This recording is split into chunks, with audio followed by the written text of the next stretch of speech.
So I think on this one, maybe Jeremy, we're going to start with you. We've talked a little bit so far about these technologies that can instrument things, and we've seen that they're moving a little bit from efficiency towards flourishing. And this is some of the work that you're doing. So why don't we start, and you can kind of ground us in what you're up to, and I think I have some of your slides here. Yeah, so can you hear me? All right. Yeah. So I started life as an architect about 2011, and realized that we were building and designing space for people we knew nothing about. We continued building, we continued developing and designing based off old standards, and that bothered me because I realized that the spaces people were occupying were failing them. Right. So we developed a new technology called Pangeam with a pretty killer team of mostly roboticists, AI engineers, but also psychologists, neurodivergent scientists, and started to question, what if we could figure out what people actually looked like when they were thriving, when they were flourishing? And it's something we've never really studied in the past because we've never really been able to do that without using human observation. And human observation fails to see everything everywhere all at once, especially if that person's not trained to know what to look for. So we built an AI that uses computer vision to really understand a couple key components about what flourishing looks like in the workplace. And we started with the workplace because it's this really interesting microcosm of a city. It's where you go to work, it's where you go to meet people, it's where you go to learn, it's where you go to be creative. And if you want to start this over again, I'll talk you through it. You ready for it? I'm ready, yeah. So what you're seeing here is an early adoption of the AI using computer vision to identify when two or more people basically come into contact with each other. And the system learns proximity, body posture, and it starts to label these things as things like focused work, collaboration, connection.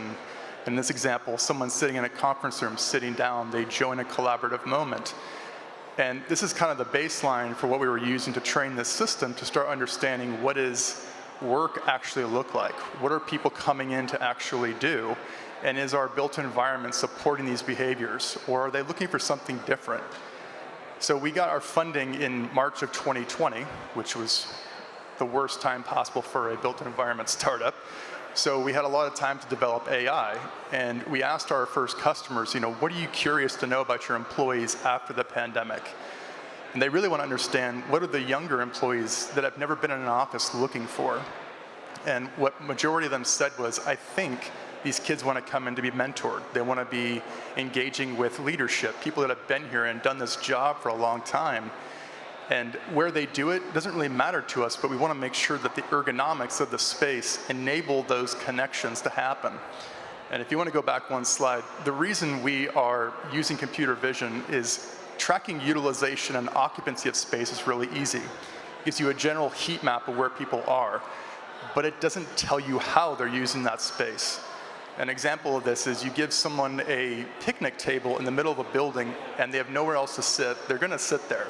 Doesn't mean that it's useful, doesn't mean that it's helpful, it's just the only thing they have. But if we actually start to understand how they're using that space, this is an example of a heat map. Yep. You can actually go forward. Yeah, so this is an example of a heat map. This is kind of old school, how we track people in the building. And it gives you a sense of where they spend most of their time. But again, as an architect, you don't necessarily care about that because you want to understand, is the space that I design used as intended? Is the space that we provided people actually enabling them to do this work that they've come in to do? So if you want to go to the next slide, we started to categorize and catalog where these unique behaviors were occurring. Where was focus work happening? Where was collaboration actually happening? And my favorite, in that teal, where is serendipity occurring? Yeah, you can go ahead. Okay. Yeah, so we'll start with this. The really unique part about computer vision is it's really good at picking up individuals and identifying their posture, proximity, time, and it's enabling us to start seeing more granular information about how people are actually coming in and connecting. Where are people finding serendipity? Is the space enabling serendipity? Can we identify these choke points or these magnet spaces and improve them to create more serendipity, but also spaces to go collaborate ad hoc? And again, looking at the office and space, office environment, this technology really applies to cities at scale. And you start with identifying a few common intentions that you want to see happen there, and then you run experiments and you start studying the people there. And you can actually make interventions or changes that you can measure the outcome as either positive or negative. So this is an example of a company. Yeah, you can go back to that report. We call these interventions, and it's a lot of data. But basically that side right there, that yellow graph before that green flag, that's what a space looked like before someone realized that it wasn't being used as intended. It's a big conference room, but it was being used by a single person just to get away from the noise. They go sit down and they'd hog that space. Well, that's a 1,000 square foot space that no one else could use. It's very expensive for the company, and it's not being used as intended. So the company decided to make that space more interactive. Go back one more.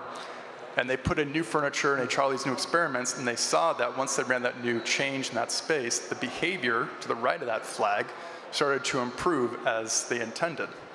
We call this delta between how space is designed and how it's used, team environment fit. And it's a good signal to understand whether or not the people are getting the most out of their space, if they're thriving, if they're flourishing, and where we can actually make targeted improvements to enable their behavior that they want to actually do when they come in the office. You told me when we were talking yesterday that it's almost like when architects build a space, you never know exactly how to get it right. So you always show up after something's built with the premise you built it, it's an approximation, now I'm going to help you tune it. Exactly, yeah. We think we can't really use predictive modeling yet because we haven't measured enough space, but in the future, we can run our LLM to say, here's what you should build based on these parameters, this demographic, this type of work. But today, we use existing space and help those companies identify where they can improve it, saving them time, saving them money, and obviously increasing productivity and performance.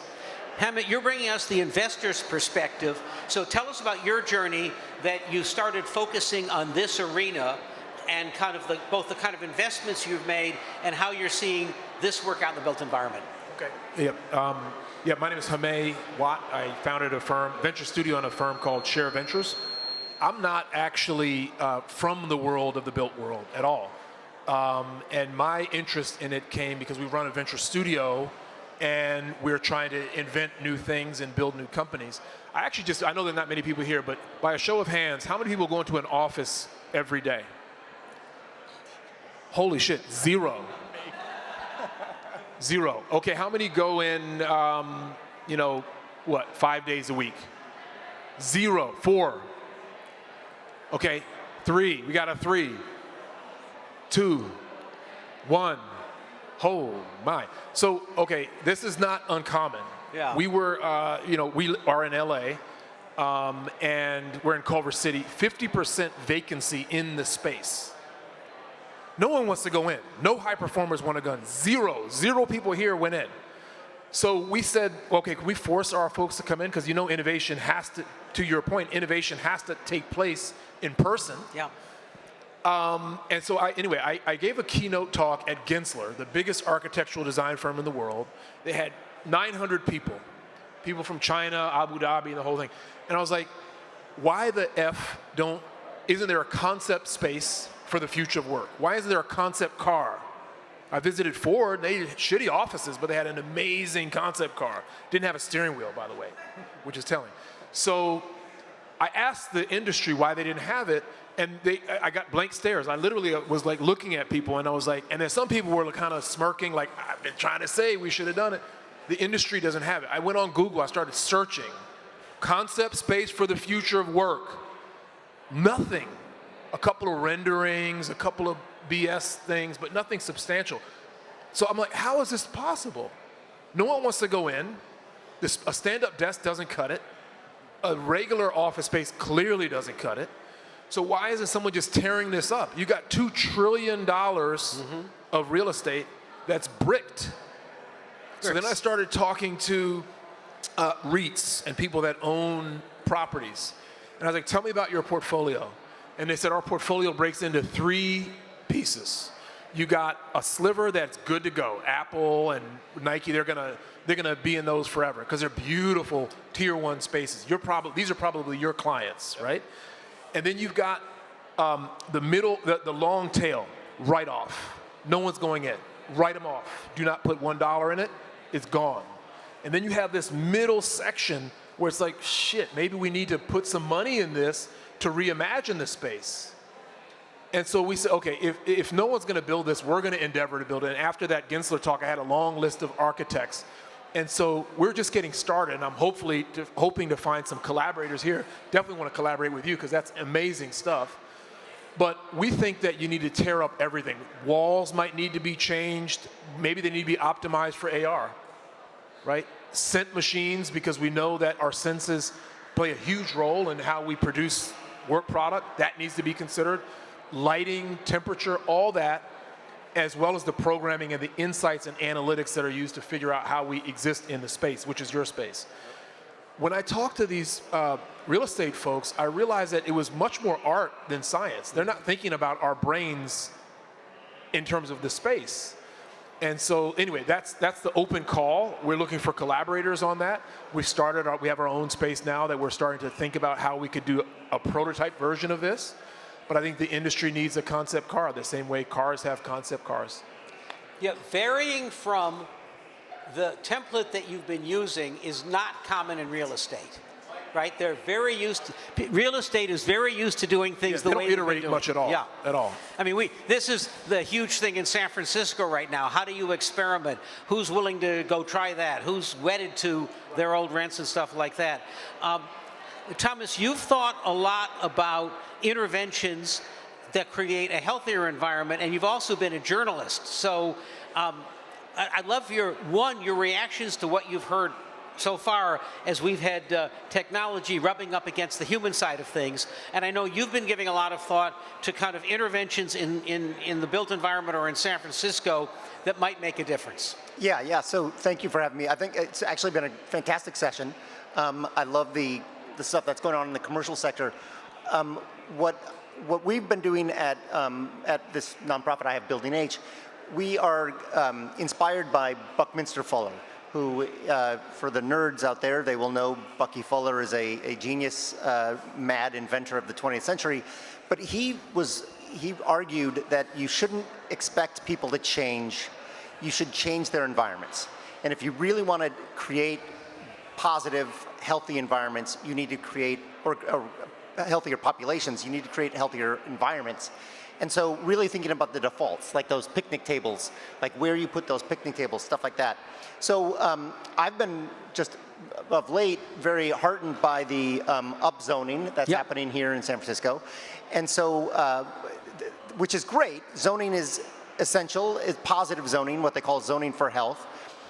But I think there was this missing factor in what we've been observing, which is how do you build healthy spaces to live that aren't just gyms, that aren't just expensive amenities.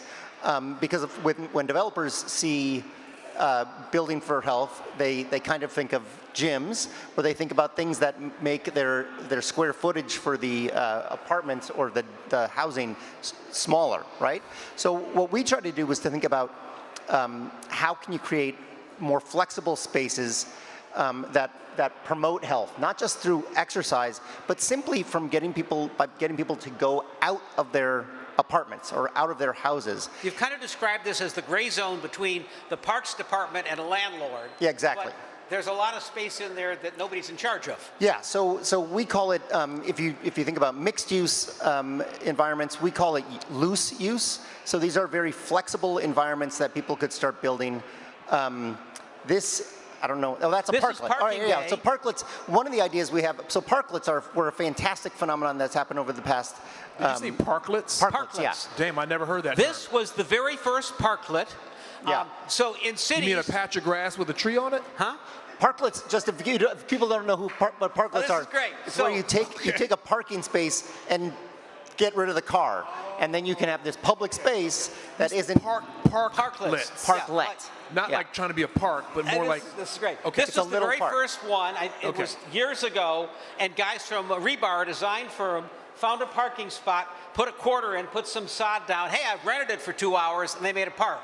That then turned into permits where you could do that. And during the pandemic, all the outdoor dining that happened basically picked up that permitting device and created the possibility for all that outdoor stuff. Huh. And if you want to know more, Parking Day is coming up on September 19th, and you too can have a new idea. Okay, back to you, Thomas. No. Well, parklets were a great phenomenon. One of the ideas that we had Now was you're talking. This is more. This is not a parklet. this is more robust. Parcourse. I don't know if this was invented in, I believe, Switzerland in the 1970s. It was these exercise stations. But the important thing, I love these things, but you move from space to space. So you're not just exercising in a space, but you're moving from one part of the environment to the other. So the idea that we had was turn parklets into exercise stations on a block basis. The last panel talked about the block activation. So this, to us, is a great opportunity to create active spaces that are much more dynamic and bring people together. Communal cooking stations could be done in parklets. Very cheap, affordable. Like we put cookouts in like at beaches and at big public parks, right? Like at tunnel tops. But why don't we have communal cookout stations on every block where people could just spark a grill and hang out with neighbors? So it's again, tool. This is another idea. So people had this idea of tool libraries, so borrowing tools. We were thinking, okay, there should be libraries for everything. So people should have like kitchen appliance libraries where neighbors can, if they want to make a cake, they could borrow a mixer or whatever it is. But thinking about things that, again, create more contact between neighbors, get people moving, get people out of their apartments. Those are mainly the ideas. Oh, by the way, I just wanted to go back. You had a final slide here, which I thought, which was great, Jeremy, which is basically, these are the behavior changes, and they each cost a little bit more. So it's kind of like you're measuring how much bang for the buck you get, how much behavior change you might get, and what it would cost, which I thought was an interesting way of laying it out to a landlord or to a company. Yeah. Well, I don't think it's necessarily bang for your buck. It's more used to show a customer that there's ways to start small and have a big impact. You can always go for space renovation if you're confident enough that you know enough about your employees after that data has been collected for a long period of time. But things like behavior nudges don't cost anything. It's teaching people how to use the space as intended. Do you know how to use and book a conference room? Do you know where your people are hanging out and connecting in the bar at a certain hour? Like teaching people that don't like the office or maybe never came into the office before how to use the office. That has a huge impact on utilization. And then things like program changes or furniture refreshes, those are just byproducts of learning what people actually need and what they want in terms of thriving. And all those have a cost, but as we start to teach companies that these things have an upfront cost, but the long-term increase in ROI, which is retention, attrition, hiring ability, and then productivity, those things all go up when you get the right improvements and interventions. There was a really cool study, it was a while ago, but it was looking at self-insured employers that basically pay for breakfast, lunch, and dinner, provide breakfast, lunch, and dinner for their employees. And it basically said it was cost neutral to do that. Yeah. Because the health benefits, which they would have to, if there are claims, they have to incur those costs, gets offset by controlling the food. So I think that's just a great example of the nudge possibility. I would say, though, in general, especially after doing the poll, it feels like there needs to be big change to the workspace. I think the bar is a whole lot higher for tier 1 people, for tier 1 employees that have choice. What, as you've been looking at this, what are the opportunities you see or the hypotheses you're coming up with, what's coming up next and what we'll see? I've been looking and we've been in our lab trying to figure out what can be built, but I think it goes back to what I was speaking to in terms of understanding the science. We're doing crazy stuff. We're putting a hyperbaric chamber and a cold plunge and a sauna in our office, right? And we think that's just a start of understanding the senses, especially if you're an innovation business, understanding what programming and what environments lead towards the most likely innovation. Not to mention the bar being super high, right? So high performers want to perform at their best, and to the extent the space actually does that, people will want to come in, and to the extent it does not, they absolutely will not come in. And the mandate return to come to work, I don't think that goes very far. we're hopeful that in the meantime, as we're trying to reimagine everything, the benefits of working together and being in a proximate collaborative environment become clear to the highest performers, and that is part of it, but that's only a beginning. I want to bring up one more thing here. How many people here are familiar with a building on Market Street called Frontier Tower? You said Frontier what? Frontier Tower.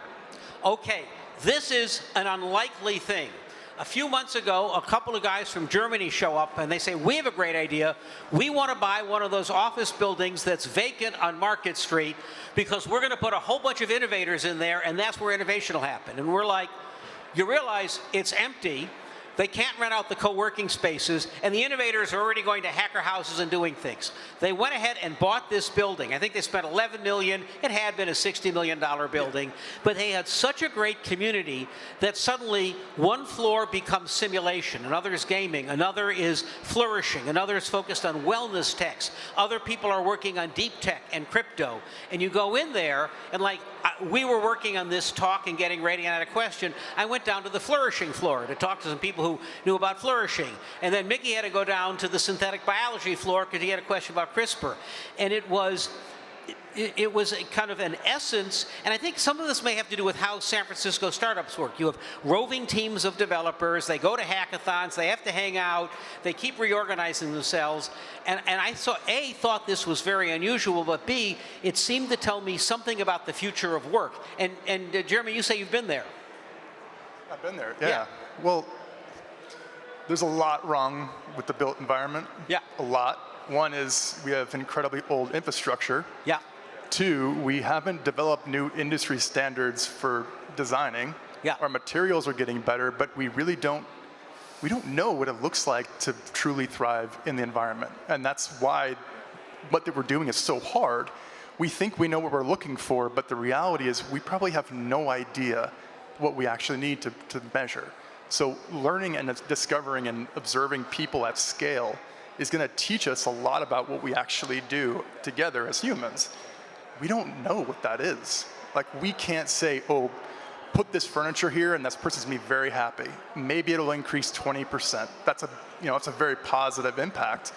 But are we not looking at things that are more environmental? Like, there's neurodiversity amongst all of us, and the buildings are pretty static.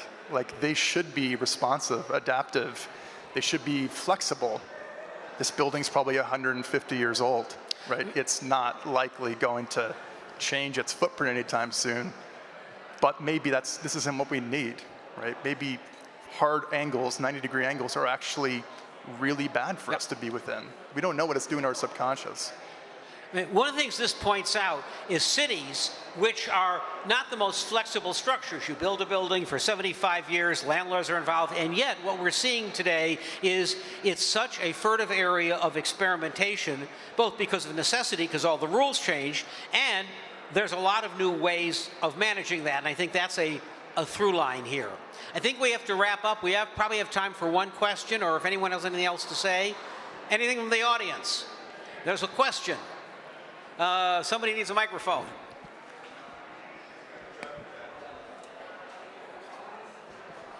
I heard to eat the mic when you're using these. My name is Gracious Adegbite, currently work at Apple, and I'm wondering, when you mentioned that there's no concept space, like there are concept cars, what does that truly look like, and what problem would that be solving?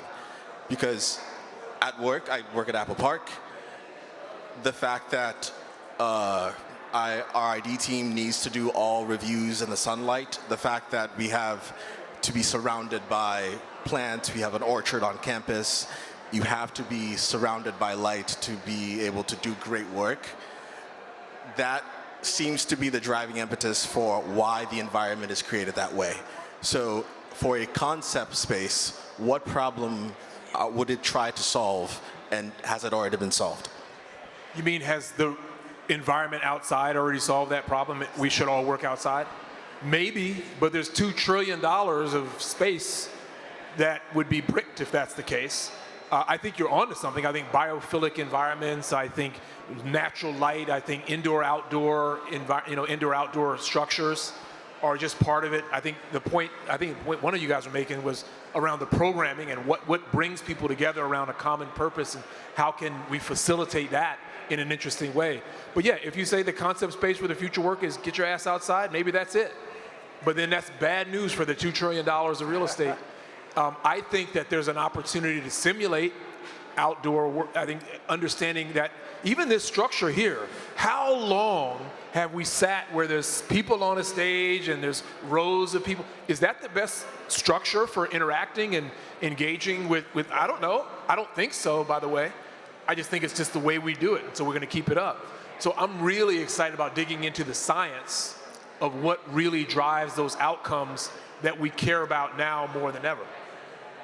Give it up for the scientists, ladies and gentlemen. Thank you.